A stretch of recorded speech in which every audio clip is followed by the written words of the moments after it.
नमस्कार, welcome to career 247। मैं हूं प्रशांत धवन। अगर आप सोच रहे थे कि मिडल ईस्ट में जो वॉर है ये थम जाएगी, अब इतनी ज़्यादा कॉन्फ्लिक्ट नहीं होगी, मैंने आपको बताया था ये वॉर अभी और ज़्यादा फैलेगी। और कहीं से भी बिलीव मत कर लेना कि जो ये एमओयू साइन हो रहे हैं इसका कुछ एक जेन्युइन कंक्लूजन निकलेगा। अभी रिसेंटली मेरे हिसाब से सबसे बड़ी न्यूज़ ये आई है कि सऊदी अरेबिया इस वॉर में मिलिटरली कूद चुका है। इस वक्त आप देखोगे पूरे अमेरिकन मीडिया में एक अलर्ट की तरह इस बात को ब्रॉडकास्ट किया जा रहा है कि यूनाइटेड स्टेट्स ऑफ अमेरिका की मिलिट्री और सऊदी अरेबिया की मिलिट्री ने मिलकर इराक में जो ईरान के मिलिशियास थे, जो ईरान के रेवोल्यूशनरी गार्ड के लोग हैं, वो इराक में जो काम कर रहे थे उन पर हैवी बॉम्बिंग करी है। यहाँ पे आप लोग देख पाओगे। But overnight, US and Saudi planes conducted a series of airstrikes against Iran-backed Shia militias in Iraq, who were responsible for 30 drone attacks over the past 3 days. On those strikes, CENTCOM said the unwarranted attacks against US forces were not successful. From February through April 2026, there were more than 600 attempted attacks on US citizens and facilities by Iran-aligned terrorist militias in Iraq. The IRGC and its terrorist proxies must cease these attacks to avoid further US military response. This kinetic action in the Middle East comes as reports indicate Iran has rejected an Omani proposal to reopen the Strait of Hormuz. आपने यहाँ पे सुना, Iran को फिर से एक proposal भेजा गया ओमान देश द्वारा कि अब मान जाओ, स्ट्रेट ऑफ हॉर्मूज ओपन कर लो, फिर से बातचीत का रास्ता खोलते हैं। ईरान ने साफ साफ मना कर दिया। ईरान ने उल्टा एक बहुत ज़्यादा भीषण अटैक किया जॉर्डन देश पर। जॉर्डन में यूएसए के कई मिलिट्री बेसेस हैं। जॉर्डन पे अटैक करके ईरान ने जो एक अंडरस्टैंडिंग थी उसको और डिस्टर्ब कर दिया है। और अब मैं देख पा रहा हूँ पहली बार सऊदी अरेबिया परहैप्स कई सालों में पहली बार अपनी मिलिट्री को एक्टिवेट कर रहा है और इराक में जाके बॉम्बिंग कर रहा है। और अब क्लियरली मुझको दिख रहा है कि कोई बड़ी बात नहीं है कि यूनाइटेड अरब एमिरेट्स भी मिलिटरीली एक्टिव हो जाए, ये लोग भी अपने जो फाइटर जेट्स हैं ये यूज़ करना स्टार्ट कर दे। Things are only going to get worse. और अगर यहाँ पे आपका सवाल ये है कि ये ग्लोबल न्यूज़ क्यों बन गई है दुनिया भर में कि सऊदी अरेबिया की मिलिट्री ने अटैक कर दिया है, वैसे ही इतनी वॉर चल रही है, सऊदी अरेबिया भी यहाँ पर कूद गया, तो कौन सी बड़ी बात हो गई? देखिए, मैटर करता है। आप अगर ग्लोबल फायर पावर इंडेक्स को देखें, जो मोस्ट रीसेंट रैंकिंग है 2026 की, तो इसमें आप सऊदी अरेबिया को देखोगे तो आपको रैंक 25 पे मिल जाएगा। अब यहाँ पे हो सकता है कि कहीं वेट, सऊदी अरेबिया, हमने काफी बार ये सुना है कि दुनिया में दो देश सबसे ज्यादा वेपन्स परचेज कर रहे हैं, एक सऊदी अरेबिया, दूसरा भारत। भारत का तो खैर साफ साफ दिखता है कि उसका नतीजा इंडिया रैंक 4 में आपको मिलेगा। और हमने ऑपरेशन सिंदूर में दिखाया भी है कि क्यों आज के समय भारत जो S-400 missile defence systems purchase कर रहा है, जो इजरायली ड्रोन्स परचेज कर रहा है, ये क्यों किए जा रहे हैं और पाकिस्तान के अगेंस्ट हमने कैसे उनको यूज किया। मगर सऊदी अरेबिया थाईलैंड के भी पीछे है, सऊदी अरेबिया ताइवान के भी पीछे रखा जाता है मिलिट्री कॉन्फ्लिक्ट के मामले में। जी हाँ, सऊदी अरेबिया को आप अगर रैंक में देखो तो यूक्रेन वगैरह, ईरान, अगर मैं मिलिट्री वाइज देख बोलूं तो कई गुना ज्यादा ताकतवर है सऊदी अरेबिया से।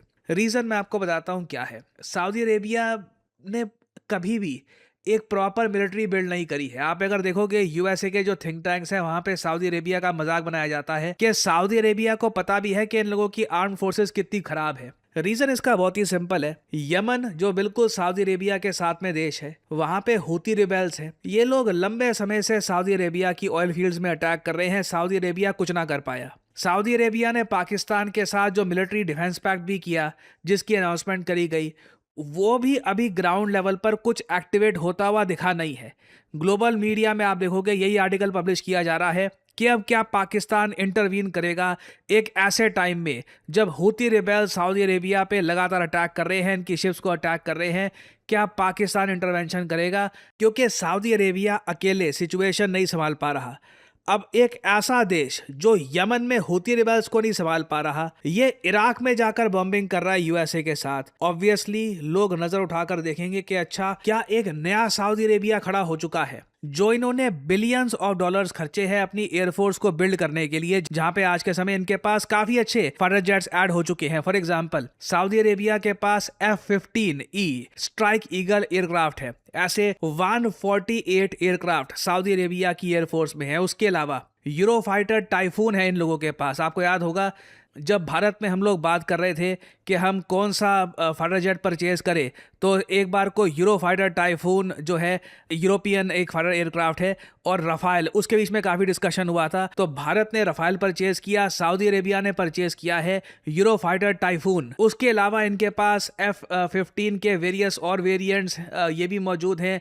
बहुत सारे अटैक हेलीकॉप्टर्स हैं इन लोगों के पास। एक काफ़ी बड़ी एयरफोर्स है आज के समय सऊदी अरेबिया की। इनके अगर मैं एक्टिव एयरक्राफ्ट की बात करूं तो 900 से ऊपर एक्टिव एयरक्राफ्ट है सऊदी अरेबिया की एयरफोर्स के पास, और ये नंबर लगातार बढ़ता ही जा रहा है। साल 2020 में ये नंबर कुछ 870 के आसपास था, 860 के आसपास। अब ये बढ़कर 900 के ऊपर पहुंच चुका है। तो अब क्वेश्चन यहां पर यही आता है कि क्या सऊदी अरेबिया खुद के इंटरेस्ट को प्रोटेक्ट करने के लिए तैयार है? एक बात होती है कि ठीक है यूएसए के साथ मिलकर बॉम्बिंग करके आ गए, मगर आप समझ सकते हैं अब इसके बाद क्या होगा। ईरान और ज्यादा बड़ा अटैक करेगा सऊदी अरेबिया पर। क्वाइट पॉसिबली सऊदी अरेबिया को in the future directly Iran पे हो सकता है कि अटैक करना पड़े, तेहरान पे अटैक करना पड़े। That is very much going to happen.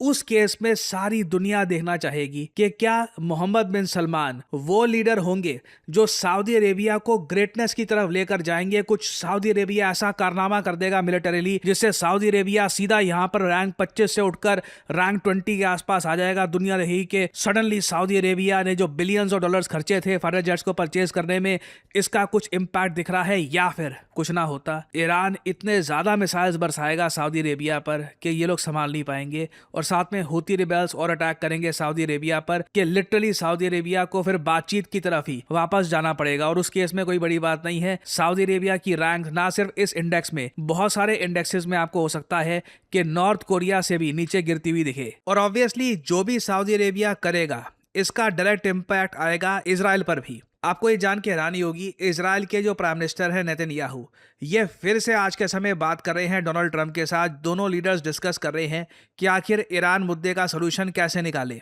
यहाँ पे आप देख पाएंगे अमेरिकन मीडिया ने ये बात कवर करी है। On Tuesday, President Trump held a meeting with Israeli Prime Minister Benjamin Netanyahu as the pair decide the next steps in the war with Iran.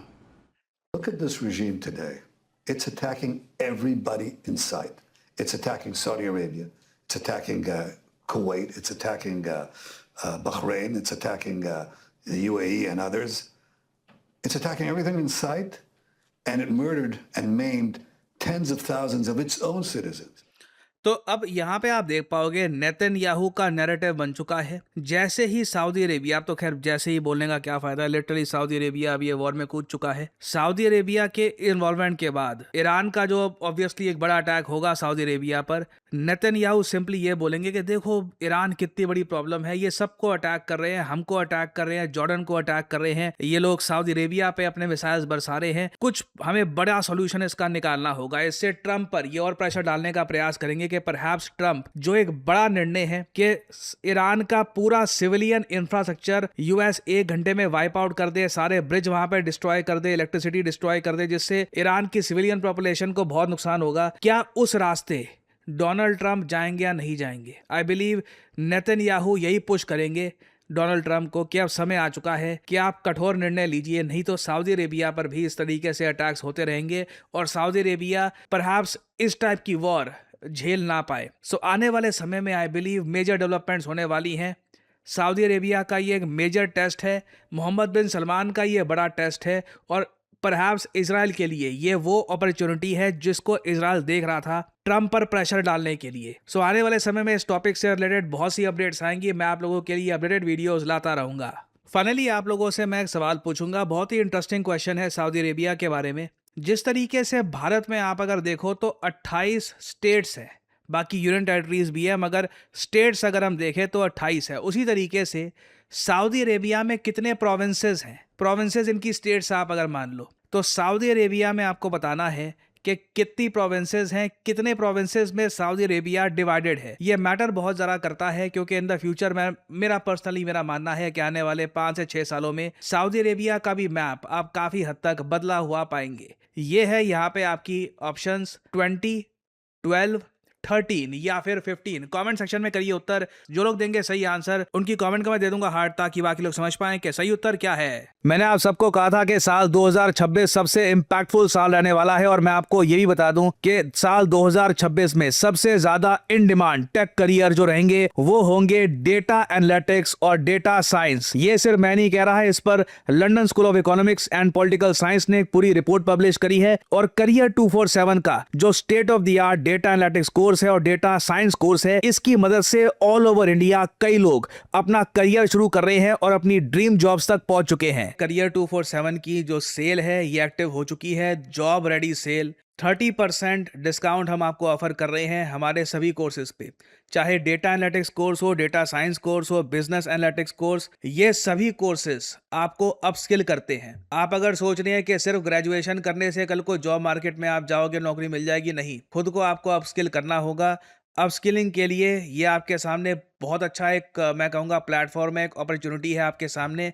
आपको सिंपली यह करना है, वीडियो के कमेंट सेक्शन में जाइए, यहाँ पे आपको ये लिंक मिल जाएगा, इस लिंक पर करिए क्लिक, फिर आपके सामने खुल जाएगा ये पेज। यहाँ पर सिंपली अपना नाम डालिए, email ID, number, discount code of course यहाँ पर डालिए PD10, ताकि आपको हमेशा डिस्काउंटेड रेट पर प्राइसेस ऑफर किए जाएं। और जो प्रोग्राम में आप इंटरेस्टेड हैं सेलेक्ट कर लीजिए, और बस आपको क्लिक करना है गेट फ्री काउंसलिंग पर। आपको कुछ परचेज नहीं करना, आप गेट फ्री काउंसलिंग पर क्लिक करिए। करियर 247 की तरफ से आपको कॉल आएगी, आप बात कर सकते हैं, समझ सकते हैं कि किस तरीके से ये कोर्सेज आपको हेल्प करेंगे to uplift your career. So use the code PD10। ये जो डिस्काउंट है ये कुछ ही दिनों का डिस्काउंट है, बहुत ही जल्द ये डिस्काउंट खत्म हो जाएगा। 30% डिस्काउंट है, बाद में यूजुअली ये जो प्राइसेस हैं ये नॉर्मलाइज हो जाएंगे अगले महीने से। सो यूज करिए code PD10 and make the best of this job ready cell by career 247। और इसी नोट के साथ ये है वीडियो का अंत। Thank you for listening and as I always say, may the gods watch over you.